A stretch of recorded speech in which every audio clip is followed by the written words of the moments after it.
Hello everyone, कैसे हैं आप सब। Welcome back to my channel. Hope करती हूँ कि आप सब ठीक होंगे। हम भी यहाँ पे बहुत बढ़िया। सुना है, आप सब ने सुना ही होगा, जैसे 2-3 दिन पहले आज आज 4-5 डेज है, यहाँ पे भी बहुत बड़ा स्टॉर्म आ गया था। तो काफ़ी ज़्यादा लॉस हो गया है। कुछ लोगों के घर बिल्कुल टूट गए हैं, बट होपफुली आने वाला टाइम सबके लिए अच्छा रहे। भगवान से ये प्रार्थना करती हूँ, आने वाला टाइम सबके लिए अच्छा रहे। जैसे कि देखिए टाइम बीतता जा रहा है, कुछ अच्छे कुछ बुरे एक्सपीरियंस के साथ, लेकिन हमें जो अपनी थिंक है वो अच्छी ही रखनी चाहिए। तो जैसे मैंने अपनी लास्ट वीडियो में बताया था कि मैं कैसे यहाँ पे न्यूजीलैंड आई, और आके हमें यहाँ पे 2-3 स्टेप जो फर्स्ट कंपल्सरी होते हैं वो क्या क्या होते हैं वो मैंने आपको बताया। कि उसके बाद फिर मैंने आने के बाद यहाँ पे वर्क क्या किया। तो जैसे कि पीआर डालना था मेरा, और ये बात मैं अभी सबसे शेयर कर रही हूँ क्योंकि कईयों को बिल्कुल भी पता नहीं है। मैंने आके यहाँ पे एक फ्रोज़न कंपनी, जो कि फूड पैकेजिंग की कंपनी थी, जो कि फ्रेश वेजिटेबल सैलड वगैरह और सभी वेजिटेबल्स वगैरह जो कि पैकेजिंग की वर्क होता था, वहाँ पे काम किया मैंने आके यहाँ पे 3 मंथ्स मैंने वर्क किया। बिल्कुल अभी मैं बताती हूँ कि मेरा वर्क एक्सपीरियंस कैसा रहा वहाँ पे। तो जैसे कि मेरा फर्स्ट एक्सपीरियंस यहाँ पे वर्किंग का, कि जो जहाँ पे मैंने काम स्टार्ट किया वो शीश के नॉन में थे। तो जिस दिन मेरे को मतलब वहाँ पे लेके गए पता करने के लिए, वर्क के लिए, तो उन्होंने मुझे सीधा ही वर्क पे रख लिया था। लाइक सेम डे ही मेरे को वर्किंग मैंने स्टार्ट कर लिया। मॉर्निंग 7 o'clock में गई, और वहाँ पे जो मेरे को आगे पर्सन मिले सारे पंजाबी थे, और लाइक बिल्कुल क्लोज थे हमारी सिटी के। तो वो जिस कंपनी में मैं काम करती थी, और जो वो दीदी और पाजी मिले, दोनों हस्बैंड वाइफ थे। मतलब लोग तो काफ़ी थे, लेकिन जहाँ पे मेरे को शिफ्ट रखा गया, जहाँ जिस एरिया में मुझे वर्क दिया गया, वो इंडिया से ही हमारे मतलब जो कंपनी में मैं काम करती थी, वहाँ कंपनी के हमारे प्रोडक्ट यूज़ करते थे, हमारे ऑफिस में आया करते थे, और उन्होंने मेरे को पहचान लिया। तो फिर उन्होंने मेरे को मतलब अपने जिस जगह पे वो काम कर रहे थे, मेरे को भी उन्होंने अब मतलब उसी साइड मेरे को भी रखा गया। तो मेरे फर्स्ट डे मुझे बहुत हार्ड लगा। मैंने सोचा कि ये इतना क्या काम है यहाँ पे। लाइक जो सेफ्टी शूज़ होते हैं, गम शूज़, वो पहनने पड़े, और हेड पे कैप, और क्या बोलते ग्लव्स वगैरह, एप्रन पहना। मतलब काफ़ी वहाँ पे फ्रोज़न में हमें जो वर्क करना था। तो मैं ये बात आप सबसे इसलिए भी शेयर करना चाहती हूँ कि मेरी फैमिली को भी, और मतलब मेरे जितने भी नॉन्स हैं, किसी को भी इसके बारे में पता नहीं है कि मैंने इतना आके यहाँ पे हार्ड वर्क किया स्टार्टिंग में। क्योंकि मैं यही कहना चाहती हूँ सबसे कि इजी या टफ को हमें नहीं देखना चाहिए, हमें देखना चाहिए कि हमारी सिचुएशन कैसी है। उस टाइम मुझे पहले तो 2 मंथ्स मैंने वर्क नहीं किया, उसके बाद मुझे वर्क करना पड़ा, बिकॉज मेरे फादर इन लॉ की जो तबीयत थी इंडिया में काफ़ी ज़्यादा क्रिटिकल होती जा रही थी, और उनको जो ट्रीटमेंट का जो एक्सपेंस था वो काफ़ी ज़्यादा हो रहा था। तो उसके लिए फिर वर्क करना ज़रूरी था। आप सबको पता है कि जो कैंसर का ट्रीटमेंट होता है तो वो कितना कॉस्टली होता है। जो उनको ट्रीटमेंट यहाँ इंडिया में पटेल हॉस्पिटल वहाँ पे करवाया था। तो चलिए, वो तो मैं अभी ज़्यादा लंबी बात उस पर नहीं करूँगी। मैं वर्क के बारे में बताती हूँ कि मैंने कितना मतलब सुबह 7 o'clock काम शुरू करके इवनिंग को 7 o'clock काम फिनिश किया। और फर्स्ट डे जो था मेरा, वो मतलब पूरा स्टैंड बाई रहना पड़ता है। 3 टाइम हमें ब्रेक मिली, 2 टाइम मिली हमें ब्रेक, जो टी ब्रेक, और 1 टाइम लंच ब्रेक मिली। लंच ब्रेक जो होती वो थी 30 मिनट की और 15 मिनट की टी ब्रेक। और मुझे और स्टिच को पता नहीं था कि वो हमें जाते ही मतलब बोल देंगे कि हाँ आप लोग काम पे रुक जाओ। तो था भी उस दिन मंडे, और मुझे पता नहीं था कि साथ में कुछ खाने के लिए लेके जाना है या कुछ अपना डब्बा वगैरह लेके जाना है। जब टी ब्रेक के मैं अपना फर्स्ट डे का एक्सपीरियंस आप लोगों से शेयर कर रही हूँ। जब फर्स्ट डे हम लोग वहाँ पे सभी जो अनाउंसमेंट जैसे होती है जहाँ पे अलार्म सा बजता है, तो अभी टी ब्रेक हो गई। तो टी ब्रेक के लिए जहाँ पे जाते हैं, जहाँ पे मतलब वो रूम बड़ा, काफ़ी बड़ा रूम बना हुआ है, वहाँ पे सभी के नाम के अपने अपने कप चाय बनी हुई थी वहाँ पे। तो जिसने चाय पीनी या जूस पीना, जो भी किसी ने पीना है वो ले सकता है। तो मैंने भी, मेरे को वो जो दीदी थे उन्होंने मेरे को कप में चाय डाल के दी और मैंने उन सब के साथ बैठ के चाय पी। और उसके बाद जब वैसे मेरा मंडे को फास्ट ही होता है, तो मुझे पता भी नहीं था कि लेके जाना है कुछ। तो घर से तो कुछ नहीं लेके गई, वहाँ जाके मैंने चाय भी पी। और फिर वहाँ से ही मतलब फ्रूट्स लेके जब लंच ब्रेक हुआ, तो वहाँ से मेरे को दीदी ने ही बोला कि अगर आपका फास्ट है तो आप एप्पल ले सकते हो या बनाना, आपने जो भी खाना आप ले सकते हो, खाने पीने में यहाँ पे कोई रोक टोक नहीं है। तो मतलब ये मेरा फर्स्ट डे था, तो मेरे को हिचकिचाहट से भी हो रही थी। और पूरा दिन खड़े होके पानी में जहाँ मतलब वो सामान जो सैलड था वो कटिंग करने के लिए दिया जाता है, तो उसके लिए उस पर हमें काम करना था, तो हमने वो काम किया। तो शाम को मेरे को 2-3 बार बीच में स्टिच के फ़ोन आए कि आओ लेने, तो मैंने कहा नहीं अभी नहीं। तो जब 3 o'clock 3:30 हो गए, तो मैंने दीदी से पूछा कि दीदी हमने जाना कब है। तो मेरे को बोले मेरे को हंसी भी आ रही, तब भी आ रही थी कि यहाँ पे आने का पता है भी कितने बजे आना है, जाने का कोई पता नहीं कि कितने बजे वापस जाना है। क्योंकि अभी यहाँ पे बिज़ी चल रहा है, तो वर्क अभी लेट ही फिनिश होगा। तो लाइक मैं जुलाई में आई थी यहाँ पे, अगस्त और सितंबर में तो मैंने कोई काम नहीं किया। तो अक्टूबर मंथ जो होता है यहाँ पे बहुत बिजी होता है, अक्टूबर नवंबर, क्योंकि फिर छुट्टियाँ आनी होती है, तो लेबर वीकेंड आना होता है ऐसे करके। तो काफ़ी सारा मतलब वीक बाय वीक कुछ ना कुछ मतलब हैवी वर्क रहता है। तो बहुत ज़्यादा काम होने की वजह, जब मैं गाड़ी में, जब सतीश मेरे को 7 o'clock के करीब लेने आए, तो जब मैं गाड़ी में बैठी तो मेरे जो लेग थे वो एकदम से मतलब हैवी हो गए। तो घर आके फिर मैंने गर्म पानी में बकेट में ऑयल डाला, नमक डाला, उसमें अपने पैर डिप किए और हाफ एन आवर बैठी रही। लाइक मैंने ऐसे तो हमने जब इंडिया में वर्क किया तो वहाँ पे भी हमने स्टार्टिंग में 0 से स्टार्ट किया, तो बहुत हार्ड वर्क किया। वहाँ पे भी हम 5 किलोमीटर पैदल भी चले हैं और अपने पैरों में शाले भी डलवाए हैं पैदल चल चल के, और अपना बहुत सारा पसीना भी हंडाया है अपने शरीर पे। तो बहुत ज़्यादा हमने वहाँ पे भी वर्क किया, लेकिन हार्ड वर्क करने के बाद हमारी जो जॉब थी वो बाद में थोड़ी सी इजी हो गई।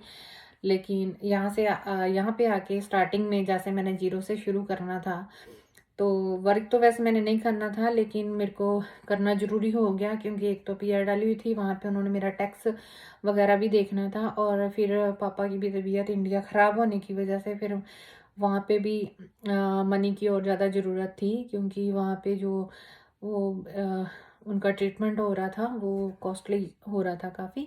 सो ये चीज़ों की रीज़न से फिर मैंने वर्क किया यहाँ पे। लेकिन मेरे को 2-3 दिन तो बहुत हार्ड वर्क लगा, मतलब बहुत ज़्यादा खड़े खड़े कुछ फटाफट से ऑर्डर आ रहे हैं, तो वो तो ऑर्डर दीदी चेक करते थे। और लेकिन फटाफट से तैयार करना, तो वो मेरे को इतना ज़्यादा बोलते भी नहीं थे कि नीरे तू ये कर या वो कर। मेरे को मतलब बस वो यही कहते थे कि मेरे साथ जो मैं कर रही हूँ ना, बस उसको देख देख के करी जा। तो मैंने उनको फॉलो करके करती रही। तो उन लोगों ने मेरे को बहुत, हस्बैंड वाइफ ने सपोर्ट किया। यहाँ पे क्या है कि अगर आप लोग, कोई आपको ड्रॉप अप करता है जॉब के लिए, जब पिकअप करता है, तो उसके लिए आप उसको पे कर सकते हो, चाहे उसको मतलब ऑयल का जो चार्जेस होता है फ्यूल का चार्जेस वो पे करना होता है। लेकिन वो दीदी लोग मेरे को ड्रॉप अप करते रहे। लेकिन जब ने और मैंने भी 2-3 बार उनको पैसे के लिए बोला कि आप लो हमसे, तो उन्होंने बोला कि अगर आपने पैसे देने थे आप किसी और के साथ किसी और को बोल देते हैं, वो आपको ड्रॉप कर देते हैं, लेकिन आप मेरे को अगर बोलोगे पैसे के लिए तो मैं पैसे नहीं लूँगा। तो 3 मंथ जब भी मैं मतलब अक्टूबर, नवंबर और दिसंबर तक मैंने 3 मंथ वहाँ पे वर्क किया। 3 मंथ ही मेरे को एक मंडे को छोड़ के, मंडे को सतीश का डे ऑफ होता था तो वो मेरे को पिकअप और ड्रॉप अप करते थे। लेकिन मंडे ट्यूसडे टू सैटरडे पाजी ही मेरे को ड्रॉप अप करते थे। तो उन्होंने मेरे को आज मतलब कभी भी मेरे से उन्होंने पैसा नहीं लिया। तो ये चीज़ मतलब मेरे को अच्छी भी लगी और उनको मेरा नेचर इतना अच्छा लगा कि आज तक हम एज ए फैमिली मेम्बर एक दूसरे को मिलते हैं। उनके घर पे कुछ होता है, जहाँ हमारे घर पे कुछ होता है, तो वो लोग हमारे साथ ज़रूर ज्वाइन करते हैं। तो ये उन दोनों ने मतलब बहुत मेरा साथ दिया। तो ये मैंने आके यहाँ पे वर्क किया, एक सैलड फैक्ट्री में वर्क किया, जो कि सतीश के नॉन या फ्रेंड की ही लगा लो। तो वहाँ पे मैंने जो वर्क किया तो 6 डेज़ वर्क किया, संडे को ऑफ होता था। और उनको भी मेरा वर्क मतलब बहुत अच्छा लगा। सभी मेरे से बहुत लाइक अच्छे से रहने मेरे साथ बिहेव करते थे। इवन कि और उन्होंने मेरे को इतना अच्छा मेरा वर्क लगा कि उन्होंने मेरे को संडे के लिए भी ऑफ़र किया। लेकिन संडे के लिए मैंने फिर मना कर दिया, क्योंकि एक दिन तो रेस्ट के लिए चाहिए ही होता है।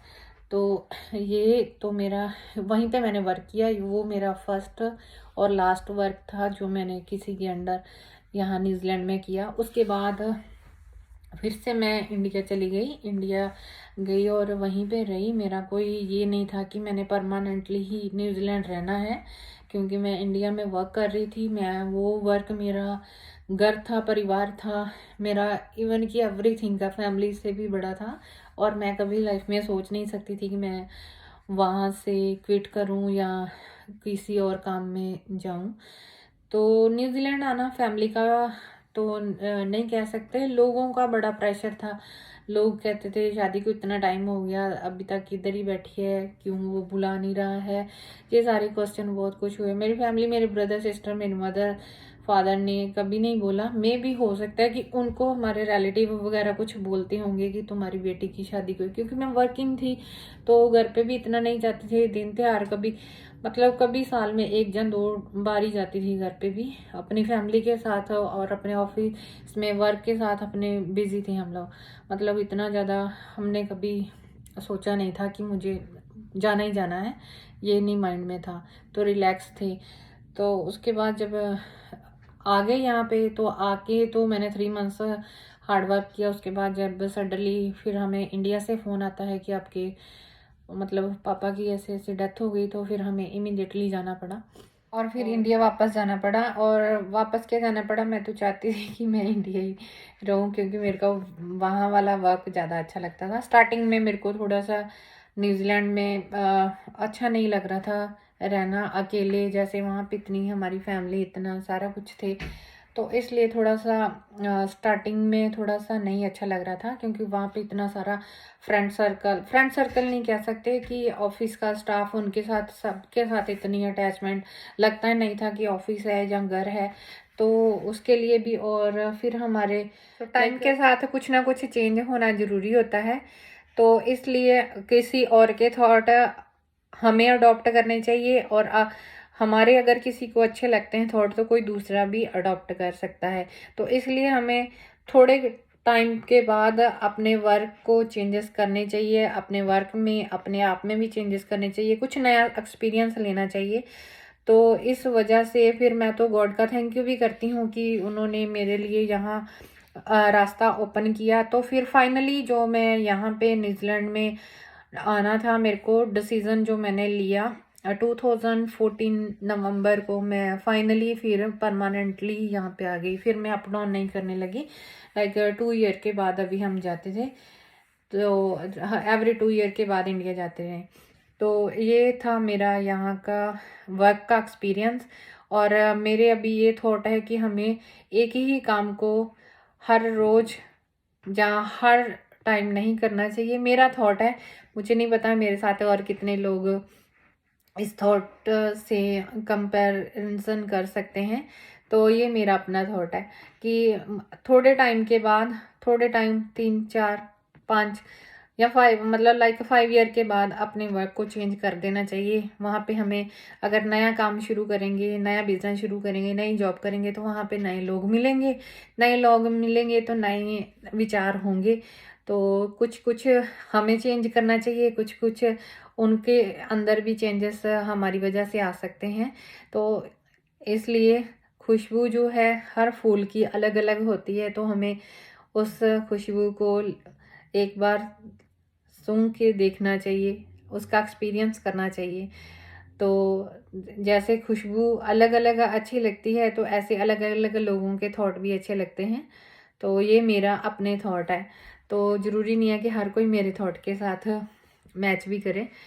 तो इसलिए फिर मैंने अपना जो डिसीज़न यहाँ पे रहने का लिया, और 2014 नवंबर में फिर हम फाइनली, मैं अपने बेटे के साथ, वही तब वो छोटा था, तो फिर हम यहाँ पे आ गए। इसके बाद नेक्स्ट वीडियो में मैं बताऊँगी कि यहाँ आके हमने कौन सा वर्क किया, तो अभी हम क्या कर रहे हैं। तो इसलिए वीडियो ज़्यादा लंबी हो जाती है अगर एक ही बार सारा कुछ बताएंगे। सो आप लोगों का बहुत बहुत शुक्रिया, जो भी लोग मेरी वीडियो को देख रहे हैं। तो कुछ ये सारी बातें शेयर करना ज़रूरी है, क्योंकि कई लोगों को ऐसे लगता है कि ये बिना मेहनत किए ही बहुत ऊपर पहुँचे हैं, जहाँ फ़ौरन जाके ये ईज़ी है सेटल होना। तो कहीं पे भी जाके सेटल होने के लिए एक तो दृढ़ विश्वास भी होना चाहिए, और अपने आप पे कॉन्फिडेंस होना चाहिए कि हाँ, मैं अपने आप को यहाँ पे स्टैंड कर सकता हूँ। तो तभी हम स्टैंड हो पाते हैं। लेकिन अगर पहाड़ चढ़ने से डर लगता है तो 2 कदम पीछे चल के फिर 2 कदम आगे चल के अपने आप को हमें थकाना नहीं है, बल्कि वो पहाड़ पे चढ़ जाना है। तो ये मन में विश्वास रख के हम लोग आगे बढ़े और यहाँ पहुँचे। और आगे यहाँ पे आके हमने कैसे आगे प्रोग्रेस की या और कैसे कर सकते हैं, वो मैं अपनी नेक्स्ट वीडियो में बताऊंगी। तो थैंक यू गाइस आप लोगों का। तो मैं रूम में या अंदर वीडियो इसलिए बनाती हूँ कि बाहर इस टाइम बहुत ज़्यादा ठंड हो जाती है, तो कोल्ड बहुत हो जाता है, तो बाहर जा नहीं सकती, दिन में मेरा टाइम नहीं मिलता। तो अभी ये जो चीज़ें हैं ये बैठ के ही बात शेयर करने वाली है, तो दैट्स वाई मैं बैठ के बात करती हूँ। तो थैंक यू गाइस, नहीं तो वीडियो बहुत लंबी हो जाएगी, आप लोग स्किप कर करके देखोगे, तो वो नहीं मैं चाहती हूँ। तो थैंक यू एवरीवन, आप देखते रहिए मेरी वीडियोस और सपोर्ट कीजिए, मेरे चैनल को सब्सक्राइब कीजिए, और साथ ही मेरे फेसबुक पेज को भी लाइक कीजिए। Life is more excited if we want. Thank you guys, have a great day.